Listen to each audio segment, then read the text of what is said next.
Kita ini sedang mengulas atau membahas hadis Nabi, ya, yang kata-kata orang Kristen atau Oten atau orang yang sengaja ingin mendebat, menyudutkan, menista, menjelek-jelekkan dan sebagainya lah, ya. Sebenarnya bukan cuma mereka, siapapun yang benci kepada Islam, termasuk orang Islam sendiri dengan kategori munafik akan begitu. Jadi ada satu hadis Nabi yang menyatakan bahwa kalau kita bangun tidur, hendaklah kita membersihkan hidung kita sampai 3 kali. Bukan cuma 3 kali, ya 1 kali aja pun cukup sebenarnya. Tapi kalau mau lebih baik 2 kali, 3 kali batasannya. Boleh nggak sampai 10 kali? Boleh, cuma perlunya apa? Kalau sudah 3 kali bersih, itu maksudnya, ya. Jadi itu sebenarnya hanya petunjuk acuan. Tapi kalau kita rasa dia masih kurang bersih, boleh. Dan yang disuka itu adalah angka ganjilnya. Jadi kalau misalnya 2, jadikan 3, karena Allah suka yang ganjil-ganjil. Gitu keimanannya, ya. Nah, jadi karena mereka itu bermalam di hidungmu. Ya. Bersihkanlah hidungmu dengan air dengan cara istinsya 3 kali, karena tadi malam setan bermalam di hidungmu. Ada yang bilang itu untuk orang Islam, berarti orang Islam ini banyak setannya, suka diganggu setan. Aku nggak diganggu setan. Kalaupun ada diganggu setan, ya insya Allah alhamdulillah selamat, nggak apa-apa. Lalu pertanyaannya, adakah orang di luar Islam nggak diganggu setan? Banyak orang yang tidak Islam diganggu setan. Bagaimana? Banyak, bisa kita datangkan. Ya, tapi ngapain aku datangkan? Nyapain aja, kau lah yang datangkan. Ya kan? Kau datangkan, nanti kita uji di sini. Paham? Jadi gitu guys, ya. Jadi kalau ada orang yang tidak paham tentang hadis itu lalu berkomentar, bahkan mengklaim seolah-olah lebih paham dia tentang hadis itu daripada umat Islam, atau dari seorang ustaz misalnya, seorang guru agama Islam, nah itu hati-hati, ya. Hati-hatinya gimana? Ya nanti kan bisa bermasalah itu. Masa Anda yang tidak menguasai ilmu tentang hadis, ilmu hadis itu dipelajari luar biasa, ya. Luar biasa, ada sekolahnya sampai perguruan tinggi. Jadi bagaimana ada yang nggak ada sekolahnya, hanya baca-baca gitu, merasa sudah lebih tahu, lebih benar.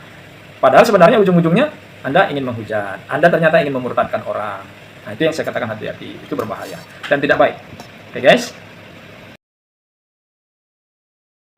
Menghirup air ke hidung 3 kali biar ngapa? Ya, kalau di dalam hadis tersebut untuk menghilangkan setan yang bermalam tersebut. Karena setan bermalam di situ, betul? Ada yang menyebutkan bahwa di hadis itu dia bilang itu adalah untuk umat Islam, karena itu disampaikan kepada umat Islam.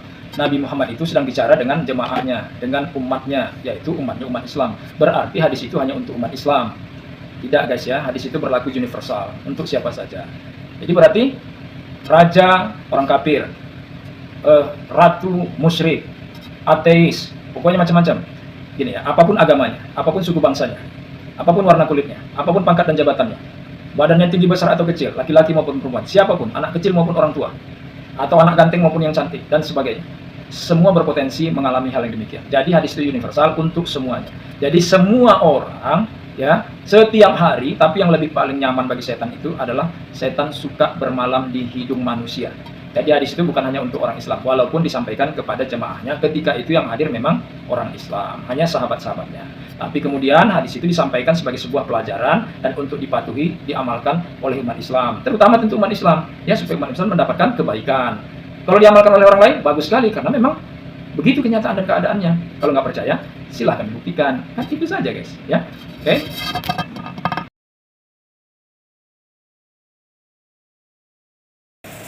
Jadi termasuk untuk yang bersifat universal, ya. Tapi sebenarnya semua universal. Karena gini ya, Nabi Muhammad itu diturunkan sebagai nabi dan rasul itu untuk seluruh hamba Tuhan, hamba Allah Subhanahu wa taala. Jadi siapapun manusia itu adalah hamba Allah. Itu adalah makhluk ciptaan Allah Subhanahu wa taala. Dan sesudah manusia ada, diturunkanlah syariat agama. Bagaimana cara hidup supaya selamat manusia, damai sejahtera dia, jauh dari masalah. Lepas dari manusia tidak mau mematuhinya, ya, yang diperintahkan tidak dikerjakan, yang dilarang justru dilanggar, itu soal kedua. Tapi bahwa Tuhan adalah Allah dan Tuhan menurunkan syariat atau aturan-aturan main di dalam hidup, bagaimana beribadah dan caranya beribadah, bagaimana beriman kepada Tuhan, ya, mencari esensi yang benar dan paling benar. Karena sekarang banyak orang mengakui punya Tuhan ini, punya Tuhan B, punya Tuhan C, banyak agama. Semua mengaku agamanya paling benar, semua mengaku punya Tuhan. Bahkan yang lebih parah lagi, ada yang tidak mengakui Tuhan sama sekali, tidak mau beragama. Nah, itu soal lain. Tapi bahwa Allah Subhanahu wa taala itu adalah Tuhan yang Maha Esa, tidak ada Tuhan selain Dia, dan semua wajib beribadah kepadanya, itu jelas perintahnya, itu jelas aturan mainnya di dalam Islam. Bahwa ada orang tidak mau, itu soal lain. Nah, di dalam syariatnya, ya, di antaranya yang diajarkan oleh baginda Nabi Muhammad SAW adalah tentang kebersihan. Esensi daripada hadis tentang setan bermalam di hidung manusia itu adalah tentang kebersihan. Jadi, sifat setan itu atau kesukaannya itu adalah yang jorok-jorok. Tempatnya jorok, bendanya jorok. Kalau kejorokan itu ada di hidung kita, bersihkanlah dengan istinsya. Kalau tidak kita bersihkan, atau malamnya sudah dibersihkan, kita tidur, kotor lagi. Atau katakanlah tidak kotor, karena misalnya tempatnya bersih sekali, sehingga debu yang masuk itu sangat sedikit. Iya, tapi dari segi tempat dia suka di situ. Sebenarnya bukan cuma hidung. Telinga kita pun suka dia. Ya, karena di sini juga ada kotoran. Mata kita pun dia suka. Makanya mata kita ini suka jelalatan lihat yang haram-haram. Di mulut kita pun dia suka. Ya, mulut kita ini juga, ya, kan kadang-kadang mulut kita ini bau naga ya. Betul nggak? Bau jigong. Ada kata orang, mohon maaf ya, bau TAIK lagi ada. Ya, saya pernah sedang ngobrol gitu, dekat-dekat, bau sekali mulutnya. Ya, tapi ada juga orang yang pacaran ciuman lewat mulut. Ya, itu terserah dia. Mana lagi tempat? Pokoknya bagian-bagian tertentu di tubuh kita ini disukai setan. Itu bagian luar yang terlihat ya. Bagian dalam apa? Bagian dalam dari tubuh kita yang disukai setan adalah jalan darah kita ini. Jadi setan suka masuk ke dalam tubuh kita itu lewat dari jalan darah kita, urat nadi kita. Sudah, kalau mau global, setan juga tanpa harus bermalam-malam di situ, dia bisa langsung bermalam di tubuh kita. Bukan cuma bermalam, berhari bermalam-malam. Itulah makanya ada orang kesurupan. Ya, ada dukun kesurupan, kemasukan setan, kemasukan iblis, kemasukan jin. Katanya pandai mengobat, katanya bisa mengetahui angka-angka togel masuk ke tubuhnya. Ada orang kemasukan jin, ketempelan, ya kan, kesurupan. Ada kan seperti itu. Nah, terlepas itu ada manfaatnya, bisa ngobatin orang, bisa ngasih nomor togel lalu menang, dapat duit orang, itu soal lain. Jadi bukan cuma secara fisik di hidung, di telinga, di mulut, di kuku kita ini seperti ini, ya, yang dijelaskan tadi, tapi juga ke dalam tubuh kita pun dia bisa masuk. Satu. Yang kedua, itu saya mantapkan lagi ini ya. Yang kedua, juga di tempat tidur. Ya. Seluruh manusia, tapi tentunya khususnya umat Islam, artinya jangan sampai umat Islam yang justru mengaku beriman kepada Allah dan Nabi Muhammad SAW tidak mengamalkannya. Kalau mau tidur itu tempat tidurnya disapu dulu. Disapu dulu, dibersihkan dulu. Ya, disapu dulu, dibersihkan.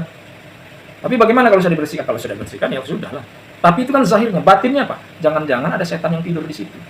Dan itu tidak hanya untuk orang Islam, itu bisa terjadi kepada siapapun manusianya.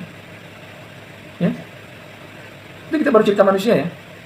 Hewan pun bisa ditempati oleh setan dan jin tubuhnya.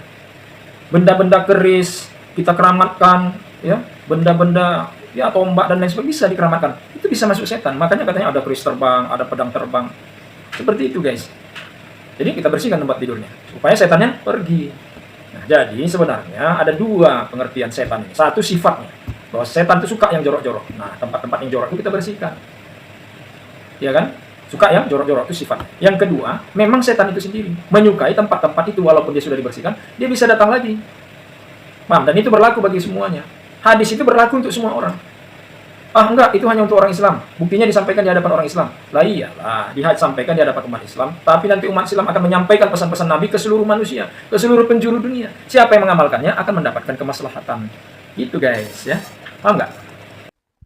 Jadi saya mau menyelesaikan tema ini dulu. Silakan Bang, silakan. Ya. Ada setan di lubang hidung orang Muslim. Betul kan? Kenapa tema ini ada tambahan kalimat Muslim, sedangkan dalam hadisnya itu tidak ada? Karena di hadis ini berbicara tentang Muslim.